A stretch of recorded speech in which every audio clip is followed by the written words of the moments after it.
Cuba está viviendo una de las peores crisis económicas de su historia. Hay escasez de alimentos, de medicinas, de divisas, hay apagones constantes y la inflación es alta. La situación ha empeorado tanto que a principios de 2024, el gobierno cubano le solicitó ayuda al Programa de Alimentos de Naciones Unidas para mantener la distribución de leche subsidiada a los niños menores de 7 años. Y lo peor de todo es que la isla no tiene un aliado internacional que le ayude financieramente como en el pasado. Un informe del Observatorio Cubano de Derechos Humanos publicó que la pobreza ya alcanzó al 89% de la población. Por eso no es extraño observar largas filas de cubanos en el aeropuerto de La Habana para abordar un vuelo a Nicaragua y luego emprender el viaje por tierra hasta Estados Unidos. El gobierno cubano, consciente de la grave situación, anunció medidas y denominó esta crisis como una economía de guerra. Esto dijo a finales de 2023 el presidente de Cuba, Miguel Díaz-Canel. Economía de guerra la hemos llamado porque debe operar en un escenario de política de máxima asfixia diseñada y aplicada a un pequeño país por el más poderoso imperio de la historia.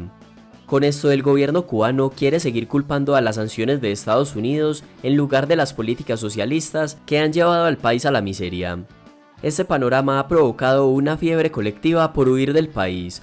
Según el economista y demógrafo cubano Juan Carlos Albizu Campos, entre 2022 y 2023, la población cubana cayó en un 18%, por lo que en realidad en la isla viven hoy 8.62 millones de cubanos, es decir, casi 2.5 millones menos que los 11.1 millones que vivían en la isla en 2021. Así que la primera pregunta es ¿por qué esta es una de las peores crisis económicas de Cuba desde 1959? La actual incluso podría ser considerada como la peor crisis económica de Cuba desde 1959 y sobrepasa a lo vivido en los 90s durante el denominado periodo especial. Durante muchos años la economía cubana se sostuvo gracias a los generosos subsidios y acuerdos comerciales con la Unión Soviética, pero todos estos beneficios terminaron cuando cayó la Unión Soviética. Como consecuencia, la economía cubana cayó un 30% en 1991. Hubo escasez de alimentos, los apagones eran constantes y decenas de miles huyeron del país, pero nada comparado con el éxodo migratorio actual. Solo a Estados Unidos han llegado al menos 533.000 cubanos en 2022 y 2023, es decir, la actual crisis migratoria es mucho mayor a los 300.000 que huyeron los primeros años de la revolución a partir de 1959. La actual supera a los 130.000 del éxodo de Mariel en 1980 y mayor a los 35.000 del éxodo de los balseros en 1994. En segundo lugar, esta crisis es peor que la sufrida en los 90s durante el periodo especial, porque a esa crisis de los 90s se llegó luego de una década de relativa estabilidad económica gracias a la Unión Soviética. La crisis de estos últimos años está precedida por un estancamiento y deterioro de las condiciones de vida desde hace 3 décadas. Por otro lado, las infraestructuras de los 90s estaba prácticamente recién construida. Ahora las plantas eléctricas y muchas carreteras llevan más de 30 años de uso y nunca han recibido mantenimiento. Y en tercer lugar, la pérdida de capital humano es mucho mayor en la actualidad, debido a que muchos más profesionales han dejado la isla que los que lo hicieron en los 90s. Y para empeorar la situación, la población en edad de trabajar que queda en la isla es cada vez menor, porque quienes se arriesgan a migrar para atravesar la frontera de México con Estados Unidos son primero los adultos, y quienes quedan en la isla son los ancianos y los niños. Lamentablemente es de esperar que la situación empeore, porque entre las nuevas medidas, algunas van en contra del sector privado. De modo que la siguiente pregunta es ¿por qué el gobierno decide ir en contra del sector privado emergente justo en este momento? Porque el gobierno tiene temor de perder el control de la economía. Los militares y los dirigentes políticos solían controlar la mayor parte de los dólares que llegaban a la isla, pero hasta hace poco las empresas y emprendedores estaban controlando gran parte de las divisas, y ahora en nombre de la revolución el gobierno decide ir en contra del sector privado. En el 2010 el régimen ya había permitido a los cubanos trabajar como autónomos o independientes en el sector privado, pero solo en 127 actividades, el resto continuaban siendo controladas exclusivamente por el Estado. En 2021 ampliaron a 2.000 las actividades económicas de libre acceso para los cubanos y 124 seguían prohibidas, es decir, administradas por el Estado.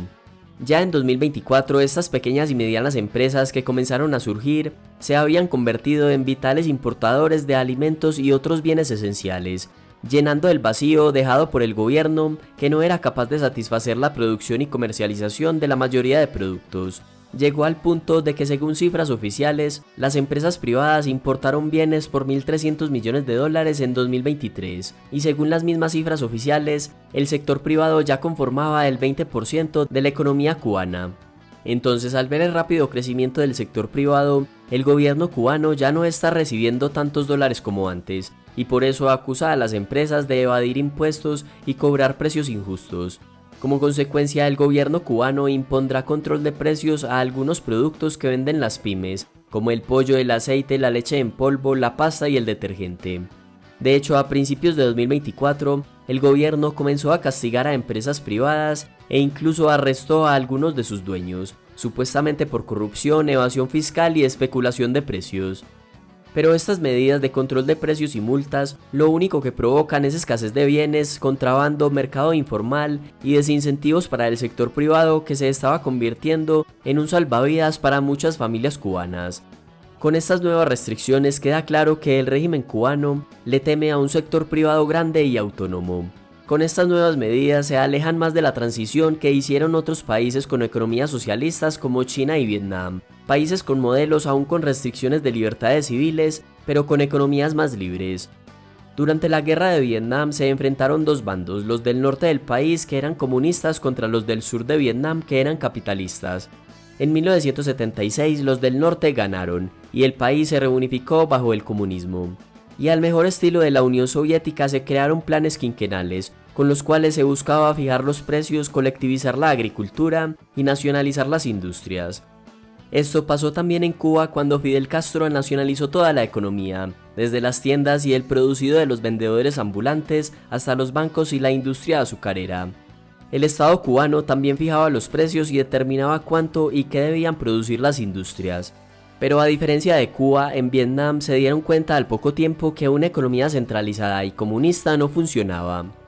El descenso de la producción agrícola y la escasez de alimentos en Vietnam fue el primer indicador de que las cosas no estaban saliendo bien.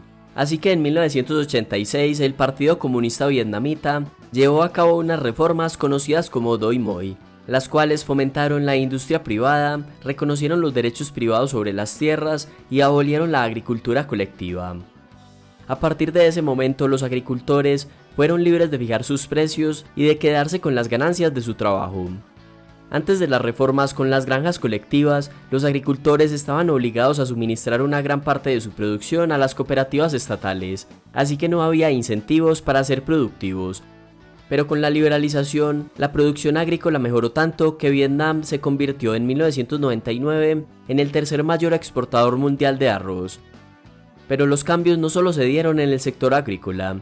También se fomentó la inversión extranjera, se eliminaron prácticamente todos los controles de precios, se redujo el papel de las empresas estatales y se eliminaron las barreras al comercio. Como consecuencia, durante las reformas, más del 60% de la población vivía en situación de pobreza, pero ya en 2005 ese porcentaje había disminuido al 20%, y lo continuó haciendo durante los siguientes años. Y gracias a la rápida integración al comercio mundial, grandes empresas como Adidas, Nike y Apple tienen presencia manufacturera en este país asiático. Entonces, a pesar de que las condiciones iniciales de cada país son muy diferentes, el caso de Vietnam puede ser un ejemplo para Cuba. La evidencia histórica es abrumadora. Los modelos de economía centralizada al estilo soviético no dan los resultados esperados, por lo que es necesario que Cuba, en lugar de imponer más restricciones al sector privado como lo está haciendo en pleno 2024 por temor a perder el control económico y político de la isla, debería liberalizar los precios e incentivar las decisiones autónomas de los consumidores y productores. Después de todo, la revolución paradójicamente está afectando más al pueblo, porque si a pesar de la represión los cubanos se arriesgan a protestar, como lo hicieron en 2021 y en 2024, es porque la situación no está bien en la isla, y porque la mayoría de los cubanos ya están cansados de la tendencia del gobierno a culpar al embargo estadounidense de todos los males del país. Pero como ya van tantos años de la misma situación y las personas ya no ven solución dentro del sistema económico actual, la única alternativa es arriesgar sus vidas para migrar a otros países. Hasta acá el video y muchas gracias por llegar al final.